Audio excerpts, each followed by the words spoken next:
Good afternoon, ladies and gentlemen. In this week's video, we're going to continue off a little bit on the last video that we made, which was my 2020 fire kit. But in this one, as you've probably seen in the title, is water purification and food prep. The power of 3 comes to mind. You got 3 minutes without air, 3 days without water, and 3 weeks without food. So we're going to focus on that aspect today. If you haven't checked out my last video, please click on the card that should be floating around my head if I did my editing correctly. So let's check out the gear that I plan to use to keep things flowing.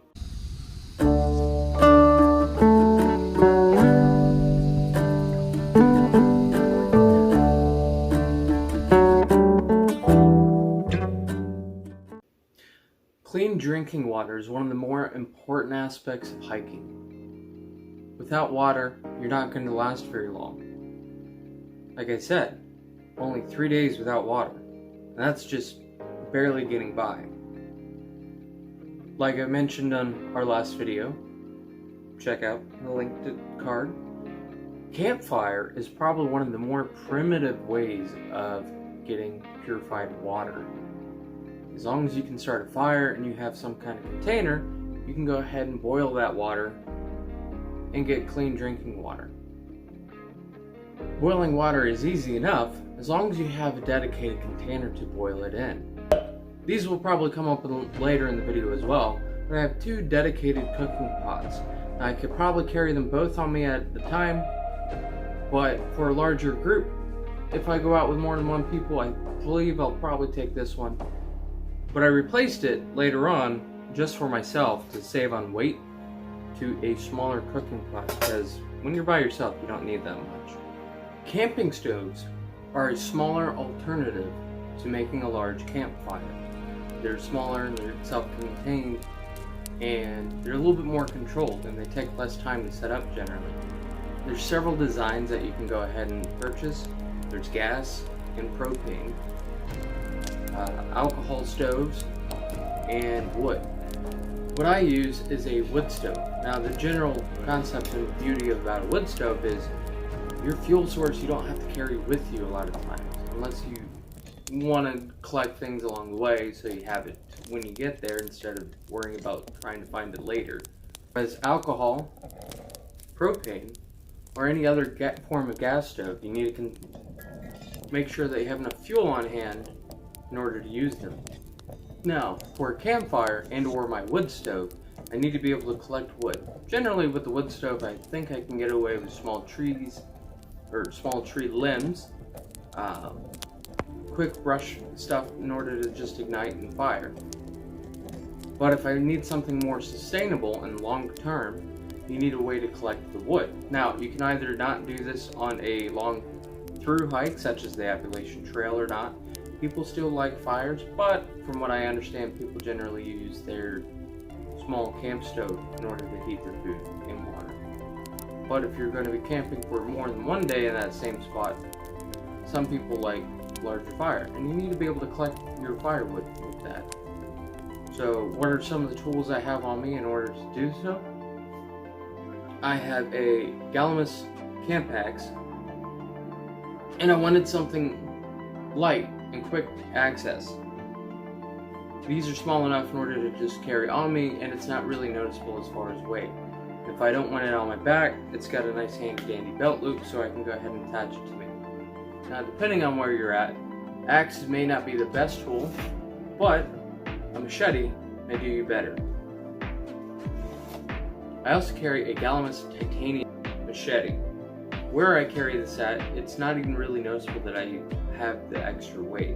And again, if I don't want it on my back, they also come with a nice handy dandy belt loop. You may be thinking to yourself, well, what if I don't want to use an axe? And axes tend to be slower anyway, depending on the size of your brush that you're cutting up. Well, you can go with saws. Now, a lot of people can use their grandfather's saw. I believe it's a bow saw is what it's called, where it arches out and you got the saw blade on the bottom of the handle. Now, those are great. Those are also fixed, so they have to stay in the same position the entire time. I have on me a couple different saws at the moment. Now obviously I can switch and drop out anything I want in order to save on weight.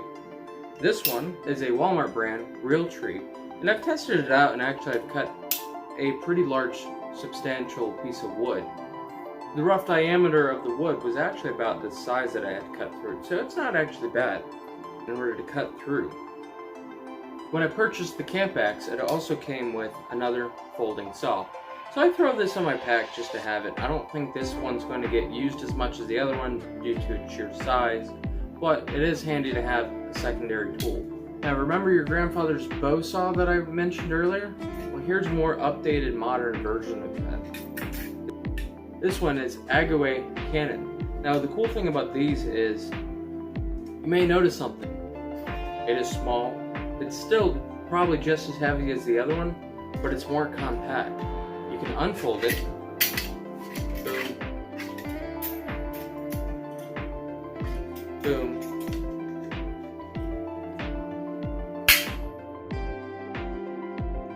And then there you have it. Your grandfather's bow saw is now in your hand at a much more convenient, compact way. As far as wood collection goes, you'll also need some kind of knife on you to process the wood. The idea is called batoning. Take your wood, take your knife, and you can either take your knife and hit it, which isn't usually recommended.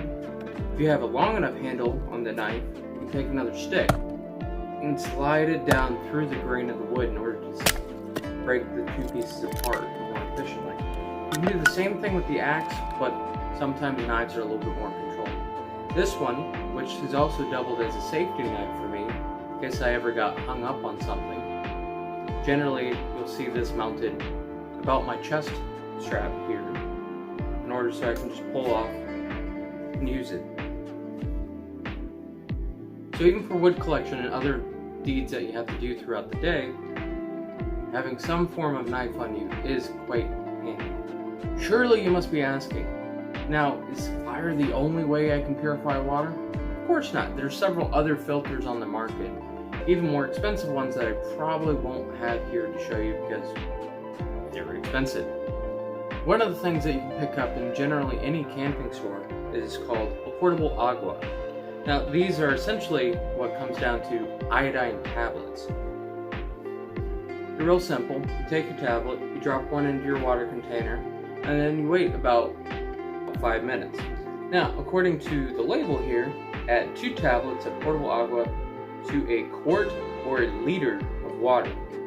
So iodine tablets is one in a pinch. You can also use bleach. Now 1 to 2 drops per gallon of water is usually acceptable. I guess according to research that I've done, that varies a little bit depending on temperature and how dirty the water is.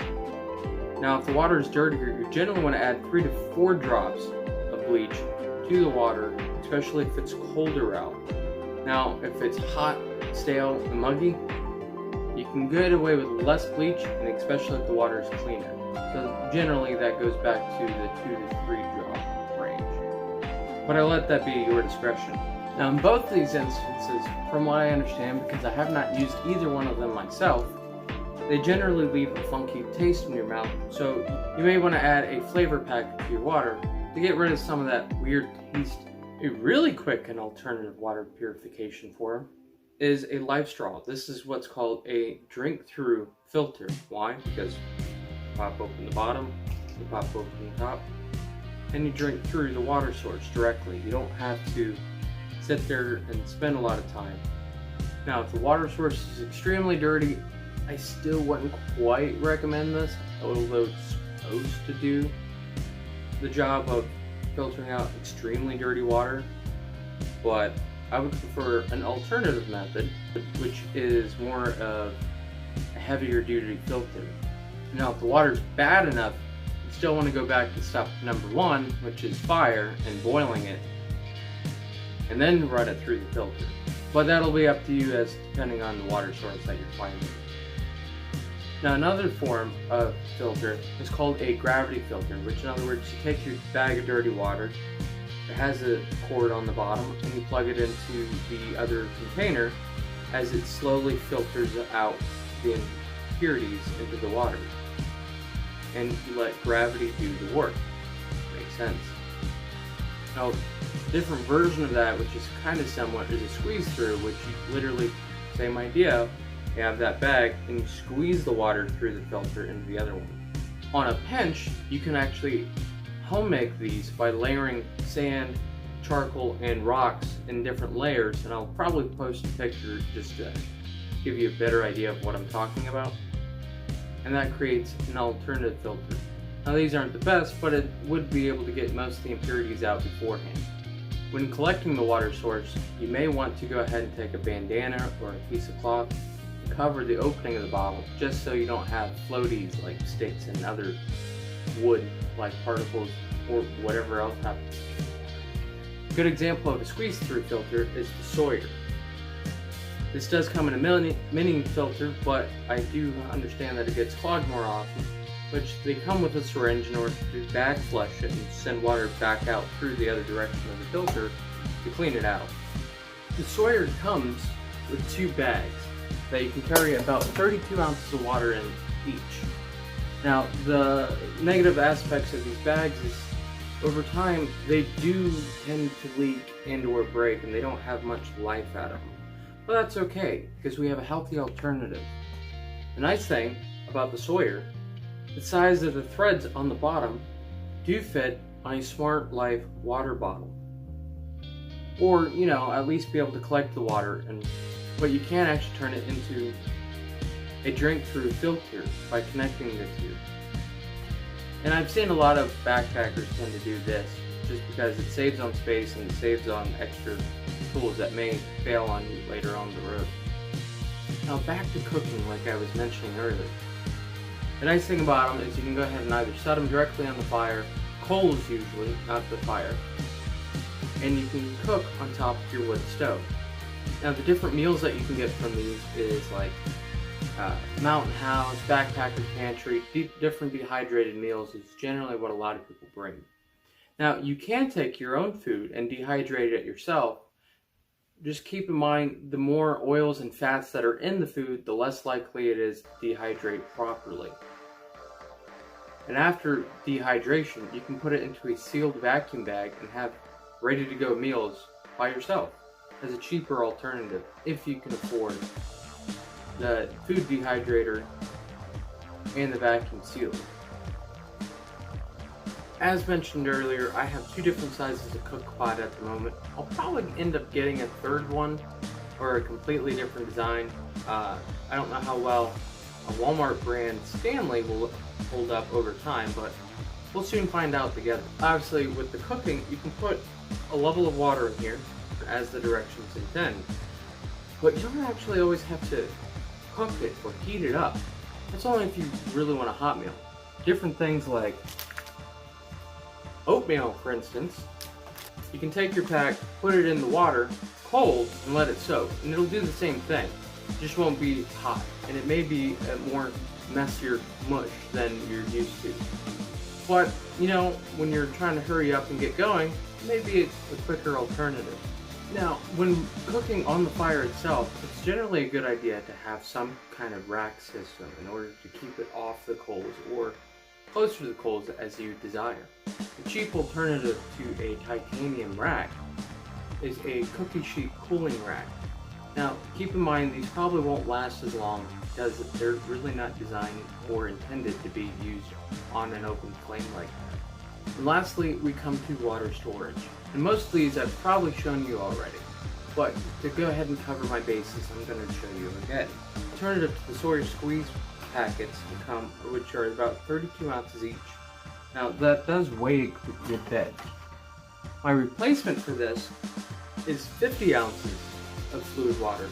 I don't quite get to the same amount of volume of water I can get to that, but this is a good alternative and it's less likely to break on it. Yeti cups and different things, or double-walled insulated cups, are a waste of your time because you're not actually going to be able to keep anything cold on a long form hike, unless of course you have a cooler with ice, and then that's a different story, but that's a lot more other stuff that you're probably bringing with you. So your traditional single-walled regular water bottle will actually probably serve you a lot better. So you can double up and just carry a smart water bottle, but the only issue is the diameter of the opening when you're trying to refill it off of an open stream or water source that you may find along the way. This particular one from Walmart is not only BPA free, has a measuring slide on the side, it also has a funnel within the top of it in order to pour it out into a different water source. My best bet would be carrying multiple styles of bottles, therefore if anything should happen to one, you have a backup. Alright guys, that's it for today. I hope you liked this video. Please like, share, and subscribe down below. Any of the products that I've talked about here today, if I can find an affiliate link, it will be also posted down below. If you want to support me, please go to Redbubble and look for my store. The link is also in the description. And I will catch you on my next adventure.